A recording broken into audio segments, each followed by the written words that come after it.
Va. Bueno, vamos a comenzar con el arte paleocristiano, uno de mis estilos fab. Y para esto me gustaría que nos imagináramos que, que estamos viviendo justo en esa época. Imaginémonos que acaba de morir Cristo, que acaba de resucitar, que somos los primeros cristianos y que estamos siendo perseguidos por los romanos.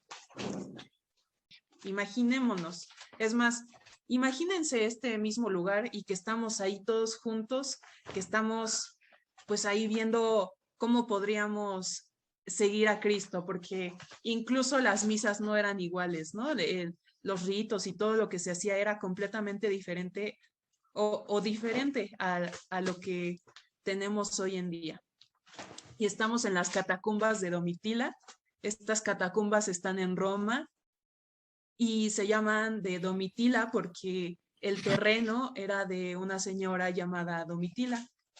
Entonces estamos ahí y bueno, para querer plasmar todo lo que sabemos de Cristo, comenzamos a pintar. Ahí estamos nosotros. Y con esto me gustaría comenzar. También me gustaría darles unas fechas clave. Supongamos que seguimos en estas catacumbas y llega el año 313 después de Cristo.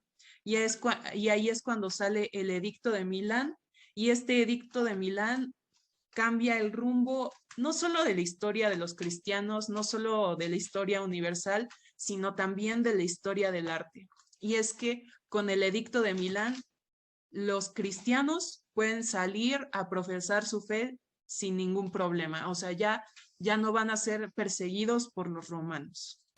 Entonces nosotros nos alegramos y comenzamos a construir y a pintar templos, basílicas fuera de las catacumbas.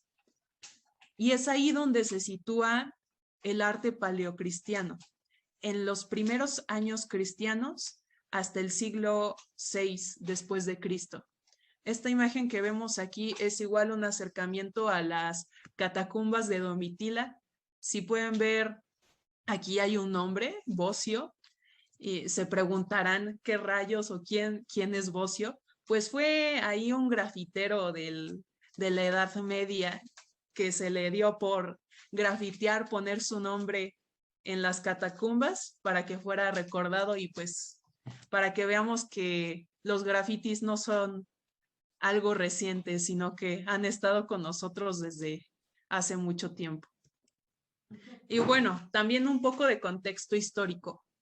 En este momento había dos partes de Roma, porque el Imperio Romano era gigantesco, o sea, tanto la parte naranja como la parte morada era territorio romano, entonces imagínense la cantidad de personas y de lugares que dominaba Roma. Y bueno, tenemos la parte naranja, que es el Imperio Occidental, y tenemos la parte morada, que es el Imperio Oriental. En el Imperio Occidental estaba como cabecera Roma, y en el Imperio Oriental estaba Constantinopla, que antes se llamaba Bizancio, pero se llamó después Constantinopla por Constantino. Y bueno, es por eso que vamos a tener como siempre estas dos divisiones. Pero a mí me gustaría centrarme en esta parte de aquí, en Ravenna. Todo lo que vamos a estar analizando tiene como, como ciudad así principal Ravenna. Y en Ravenna había un conflicto de estilos gigantesco. Ya por estos siglos comienza un ostrogodo Teodórico, sí se llamaba Teodórico, sí, a conquistar Roma y pues se asenta en Ravenna. Ravenna es como el lugar en donde los últimos emperadores romanos viven. Ahí es donde se da la capital. Y bueno, están los ostrogodos, están los arrianos, que es una secta cristiana, no eran tal cual como los cristianos, porque ellos no creían en la Trinidad, más bien creían que Jesús debía de obedecerle a Dios Padre. O sea, creían que Dios Padre y Dios Hijo eran dos personas completamente diferentes. Y bueno, también dentro de este territorio estaban los romanos, cristianos romanos comunes. Entonces era un conflicto de estilos muy, muy grande, como que ahí el arte estaba medio chistoso, pero cuando llega Teodórico todo se comienza a unificar. Y aquí me gustaría hacer una división para que comprendiéramos más esta parte de la historia del arte, y es que durante esta época va a existir el paleocristianismo o el estilo paleocristiano y también el bizantino. El paleocristiano romano va a ser por parte de Roma occidental y el bizantino va a ser por parte de Roma oriental. Entonces, tengamos bien claro eso: paleocristiano, Roma occidental; bizantino, oriental. Y bueno, me gustaría comenzar con esta basílica hermosa de San Apolinar. Para comprender bien el estilo del paleocristiano y del bizantino, necesitamos irnos directamente a los templos. Ahí es donde vamos a encontrar todo el arte y ahí es donde vamos a comprender tal cual el estilo. Y la Basílica de San Apolinar es como base para algunas otras basílicas que se van a hacer, incluso para la Basílica de San Pedro, la que está en Roma, pero la antigua, la que no está actualmente. Y podemos ver que tiene forma de cruz. Esto también va a ser muy característico de las basílicas bizantinas, que tienen forma de cruz. Y acá en la parte de hasta arriba tenemos el ábside, que es aquí donde tenemos el altar o donde se pone el Padre normalmente, para que ubiquemos.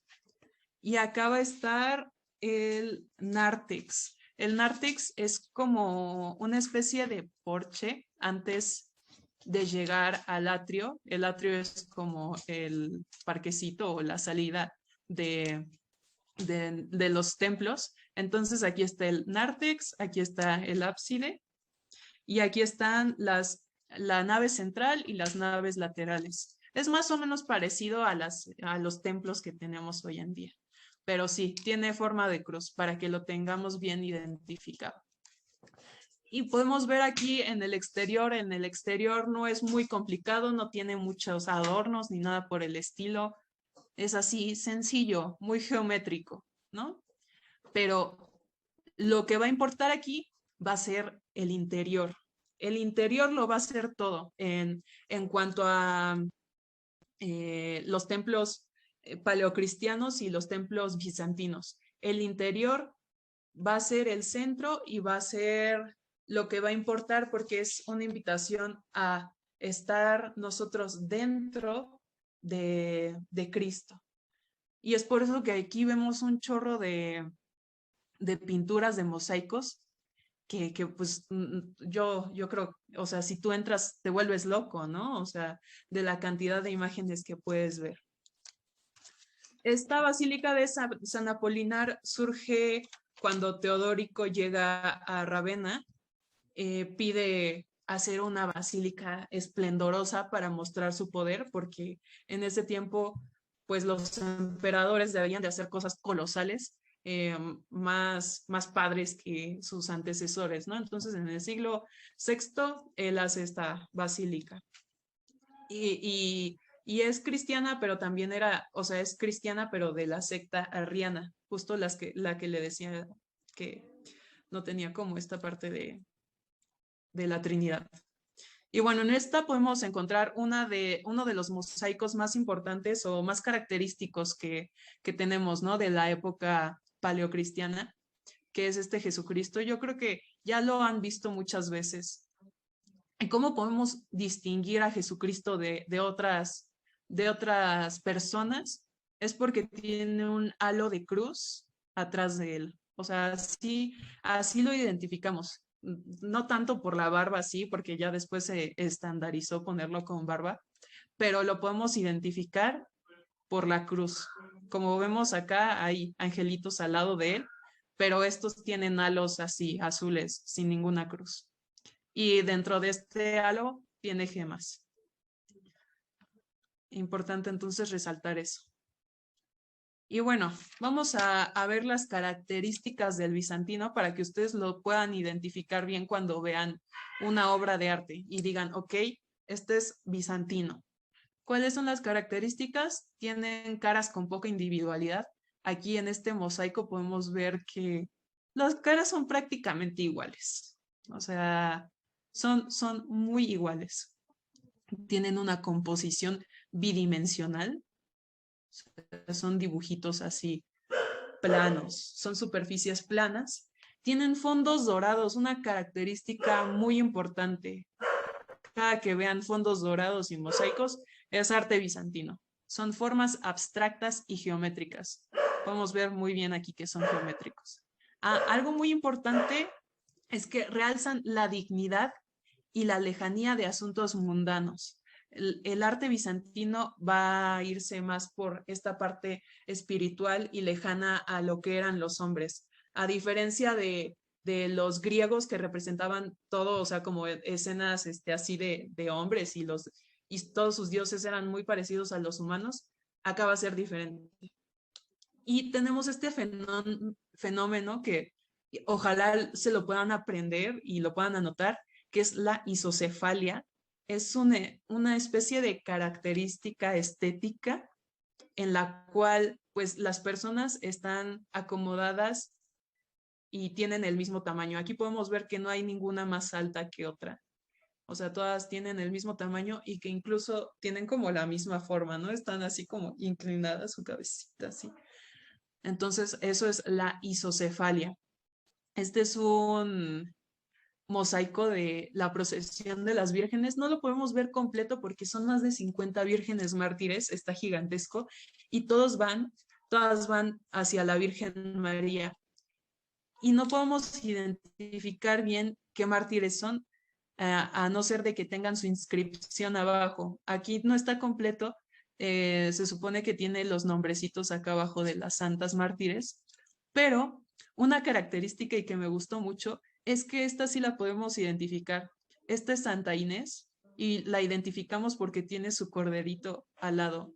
A Santa Inés se le identificaba por ser una santa pura y por ser muy casta y se le relacionaba con un corderito. Entonces, ahí, para que le tomen nota, si ven a una santa con un corderito, es Santa Inés. Y aquí tenemos a Santa Inés. Y ahora, ¿cómo diferenciarlo del paleocristiano? El paleocristiano tiene una herencia del naturalismo clásico, que quiere decir que es tridimensional. Tiene diseños muy sencillos, tiene motivos florales y de fauna, pero estos motivos de flora y de fauna no van a ser como para adornar y que se vea bonito todo, sino que van a ser simbólicos. Más adelante vamos a ver que van a ser simbólicos. Y en lugar de representar como esta parte abstracta de lo que fue Cristo y lo que es Dios, se van a centrar en la vida terrenal de Cristo. Ok, vámonos después a San Vital, ya esta parte más bizantina, y podemos ver esta iglesia de San Vital. Hagan de cuenta que estaba primero Teodórico, pero después lo conquista Ravenna, Justiniano. Y Justiniano, para demostrar que era mucho mejor que Teodórico, hace San Vital y dice, no, pues es que yo tengo que demostrar rápido mi poder, y lo hace en 7 años. O sea, construye rapidísimo esta iglesia y podemos ver que es completamente diferente a la que tenemos en un comienzo, ¿no? A la de Teodórico. O sea, está loquísima. Aún así tiene las mismas características y tiene su nártex, tiene una nave principal, tiene su ábside, la sacristía y, bueno, aquí en el ábside tiene un mosaico de Justiniano que también ahorita lo vamos a ver. Y esta tiene forma como de sarcófago romano, como una tumba antigua griega llamada Tolos. Y esto es porque, o sea, los cristianos ortodoxos en esta época, sí, creían que Dios había muerto, pero también era la resurrección de Cristo. Entonces era como recordarles que había muerto y que estaba dentro, o sea, de que había, pues sí, fallecido, pero también era la tumba de la Pascua, un lugar en donde les recordaba la resurrección. Y, y bueno, recordar esto, ¿no? O sea, es por eso que tiene esta forma como de tumba y también tiene como un poco características teatrales, ya que ellos pensaban que igual toda esta parte de la resurrección y toda esta parte de brindarle, pues, culto a Jesucristo era algo dramático. Entonces también por eso tiene como estas características teatrales. Y bueno, aquí podemos ver la parte de afuera. Digo, o sea, se puede ver que lo hizo rápido porque lo hizo nada más de ladrillo. Así de, no, pues vamos a ponerle el ladrillito rojo para que quede esto rápido y ya. Y lo ves de afuera y sí dices, no, ok, la construcción está como curiosa, no es algo que veas normalmente, pero pues esto, ¿qué? ¿Qué onda? Pero de repente entras y no manches, te vuelves loco con la cantidad de mosaicos, con la cantidad de obras pictóricas que hay, o sea, la cantidad de color que ves hace que explotes. Y es ahí donde está la riqueza de San Vital, igual en el interior. Y también recordar, ay, ¿qué es esto? ¿Les aparece a ustedes también? Sí, también aparece. Ya lo quité. ¿Quién sabe qué era? Bueno, ay, aún sí necesito ir más rápido. Todas estas cosas pictóricas eran justo a manera de catequesis. Recordemos que en ese momento las personas no sabían leer o había muy pocas personas que lo sabían hacer. Entonces, todos los dibujos que se hacían eran justo para explicarles a las personas cómo es que había sucedido toda esta parte, pues, del Nuevo y Viejo Testamento. Todo eran representaciones bíblicas. Entonces, así les podían explicar que Jesucristo había muerto y resucitado, que también estaba la Virgen María, que antes estaba Moisés, que estaba el arca de Noé y todo eso. Entonces, era pedagógico esta parte. Ah, sí. Y bueno, si regresa, bueno, ya les spoileé. Si regresamos a esta estructura de atrás, de San Vital, pues nos puede recordar a alguna que otra estructura un poco más famosa, ¿no? Y es esta parte de Santa Sofía, ¿no? Creo que ese es el ejemplo más grande de una estructura bizantina. Cuando ustedes piensen en bizantino y arquitectura, váyanse directamente a Santa Sofía y a Ravenna, pero la principal va a ser Santa Sofía. Bueno, regresando a San Vital, aquí podemos ver un mosaico de Justiniano, justo es el que está en el ábside, y aquí podemos ver a Justiniano en medio, ahí con su capita, y acá al lado podemos ver al arzobispo Maximiano, y incluso podemos ver que aquí dice su nombre, ¿no? Para que lo identifiquen. Entonces, este es uno de los mosaicos más importantes para la historia del arte y para la historia, porque representa tal cual cómo se hacían las ceremonias y cómo se hacía un rito en esa época. Y no hay otros registros de esa época que lo expliquen tal cual. Entonces, es por eso que es tan importante este mosaico, porque nos representa cómo es que se vestían, cómo es que iban ordenados y cómo es que más o menos lucían. Bueno, vamos a hablar también de la simbología, que es una de las cosas importantes dentro de la época paleocristiana y el bizantino, porque los cristianos se toparon con problemas y es que representar la inmortalidad o representar a algo tan abstracto como el Espíritu Santo era algo loco, o sea, ¿cómo representas eso? Además de que se me olvidó mencionar, justo en el comienzo del cristianismo, pues hubo esta problemática de no querer también representar con imágenes a Cristo y a todo, a nuestro Dios y a los santos y todo eso, porque justo era como parte de idolatrar imágenes, pero ya después se fue desapareciendo y vieron que sí era necesario pues plasmar todo en imágenes. Bueno, regresemos a la simbología.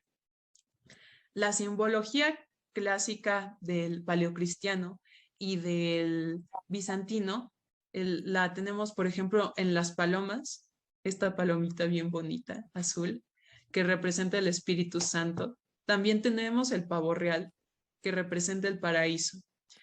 Y luego ponían escenas de Moisés y la salida de Egipto y Noé y el diluvio justo para representar la inmortalidad. Estas eran escenas de liberación. Todas las escenas de liberación representaban la inmortalidad. Luego también tenemos el crismón.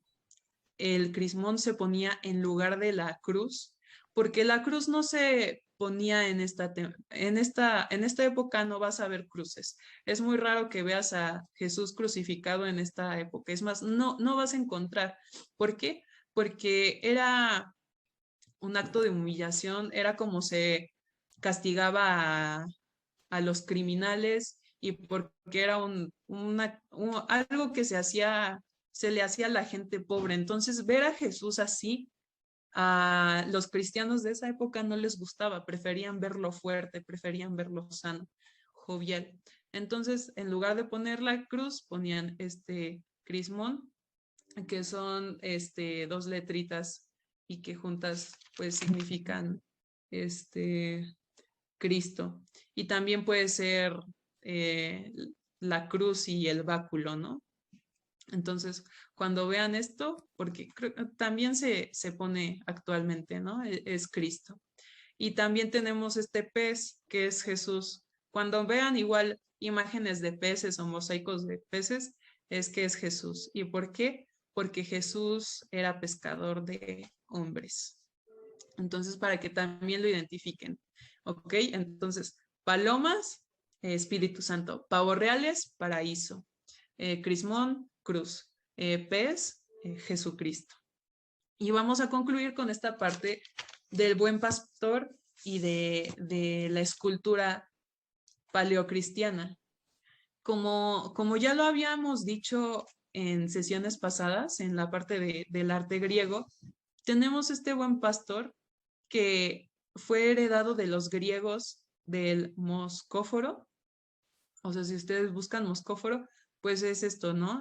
También un pastorcito. Pero bueno, así es como se representaba a Jesucristo en esta época. Justo lo que les decía, era una imagen de Cristo joven, una imagen de Cristo pues fuerte y jovial. Es así como se representaba. Y podemos ver, o sea, nos podríamos imaginar que el buen pastor que está aquí es gigantesco, ¿no? Que tiene el tamaño humano, pero en realidad esta imagen de buen pastor es chiquita, o sea, es una estatuita bebé. Y acá tenemos el ejemplo del perdón, sarcófago del arzobispo Teodoro, que a mí me gusta mucho porque justo vamos a ver la simbología que acabamos de aprender. Aquí podemos ver unos pavos reales que representan el paraíso, justo porque pues murió el arzobispo. Y aquí podemos ver unas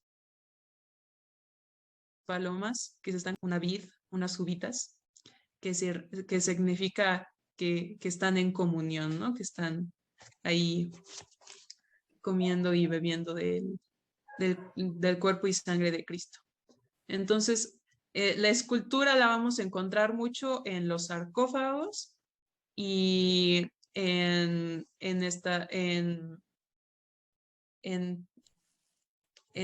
pues para la decoración de todo lo que era la iglesia y el templo. También la podemos encontrar en los altares.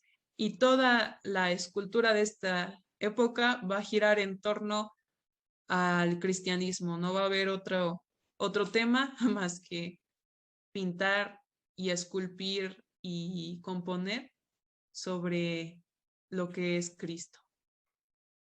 Y bueno, eso es principalmente lo que es el arte paleocristiano y lo que es el arte bizantino. Espero que les quede claro como las características a la hora que ustedes vean cualquier mosaico o cualquier estructura, puedan identificar y decir, ok, esto es bizantino. Nada más para aclarar, esto es bizantino, esta es la estructura de una iglesia bizantina y esta es la estructura de una iglesia paleocristiana.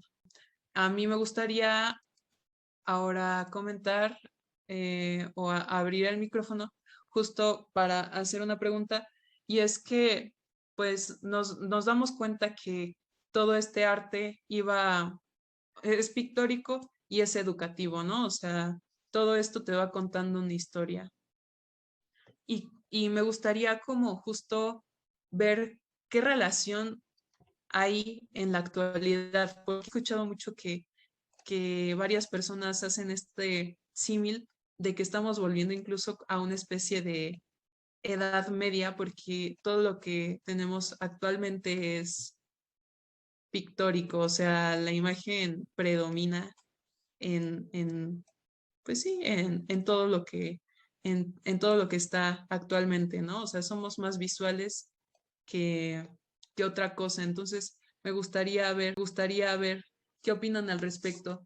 ¿Si encuentran similitudes con esa época o creen que nuestro carácter visual sea algo completamente diferente? Entonces, no sé qué opinen o si tengan alguna otra duda